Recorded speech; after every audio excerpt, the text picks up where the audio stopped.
my vlog. Wow!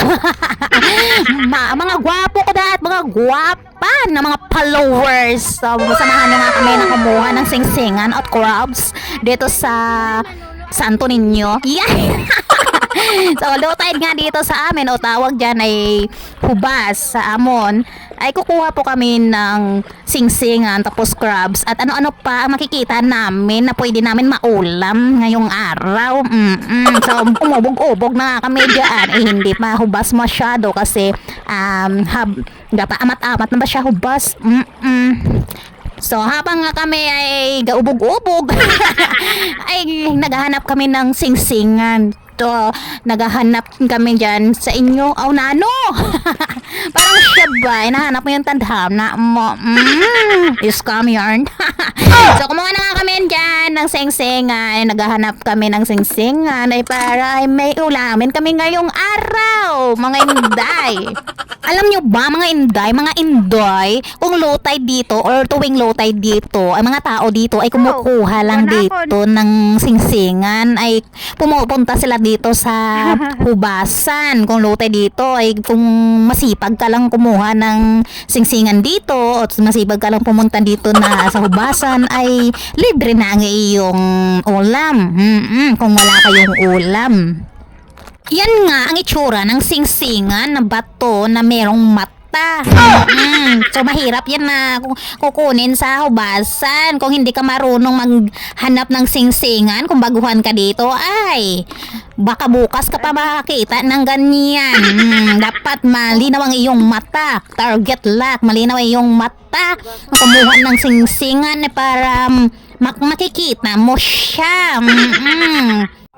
Tuwing alas 5 nga ng hapon dito yung low tide dito mga inday. Kaya hinihintay ngayon namin na mag low tide tuwing hapon. Na kumuha ng mga crabs, mga singsingan at ano pa dyan na makukuha namin or suso. So anong tawag dyan sa inyo? Comment nyo kung anong tawag dyan. Basta sa amin dito sa probinsya, Masbate ay singsingan ang tawag dito sa amin.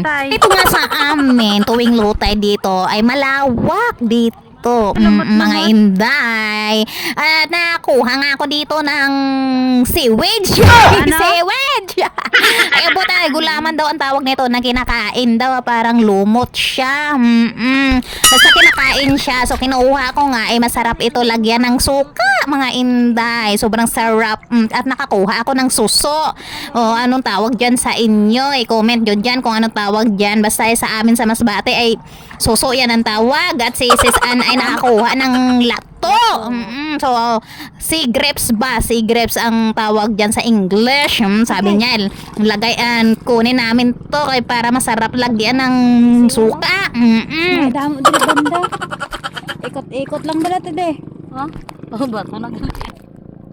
Ay sabi dito ni Sis Ann at ni Sis Ana na wag na daw ako maglayo, paikot-ikot na lang daw para pag tinawag nila ako na gusto nilang umuwi ay hindi silang tawag na tawag sa akin. Parang sa'yo na pinaikot-ikot ka lang. Aray ko! Paka! Pinaikot-ikot! Idinurag-darag! Aray ko! Patak! Sorry! Carla! Huwag yung seryosohin, ha? Baka ikaw ay ma-stress. Pinakatawa lang kita, mga inday, ha? Huwag yung seryosohan, ikaw ay ma-stress. So, ako, kasalanan ko pa kung ma-stress ka. Ay, si Sis Ann ay lumayo na, mga inday. Papunta na siya sa tangkulan. Ay, si gwapa naman, si Sis Abing nyo naman, yung si gwapa, tinawag ako ni Sis Ana. Sabi niya, punta ka dito. Titignan ko yung balde mo kung puno na ba. Pinakita ko yung balde, kunti pala yung kuha ko. Inday. Nahihirapan kasi ako na makumuha ng singsingan dito, mga inday. Blurred na kasi yung mata ko. Hindi na talaga malinaw yung mata ko. Kailangan ko na mag-antipara. So, pinapakita nga na si Ana yung singsingan na kinukuha niya. So, pakita sa inyo para ma-itsuraan nyo talaga o makikita nyo talaga kung ano na yung itsura ng singsingan. Yung singsingan, itsura niya singsingan ay may matayan siya na parang bato na pa-curve no, na hindi ko ma-explain, basta singsingan siya. So kung kayo ay kumuha ng singsingan, ganyan yung itsura niya. Ay hindi din yan mas simple kunin kasi kailangan mo pang hanapin kung sa bato-bato kung saan siya nakadikit. Kasi sis ay nawili kakakuha ng lato or sea grapes. Kung nakikita nyo nga na palagi namin na pinapakita sa kamera ang itsura ng singsingan, kasi tips namin yan sa inyo na ganyan ang itsura ng kumuha ng singsingan, mga inday. Kasi kung kukuha kayo ng singsingan, kung lutay dyan sa inyo at gusto nyo manginhas, ay kumuha ng singsingan, ay yan ang itsura niya. At nakakakita nga ako dito ng kumong or crabs na hindi pala ito yung makakain, no? Ay sabi ko ay hayaan na lang natin siya makawala. Parang siya, hayaan mo siya makawala kasi nasasakal na siya. Aray ko. Ay, nako buhay. Mga inday at mga dudong, alam nyo ba ay masarap itong gataan.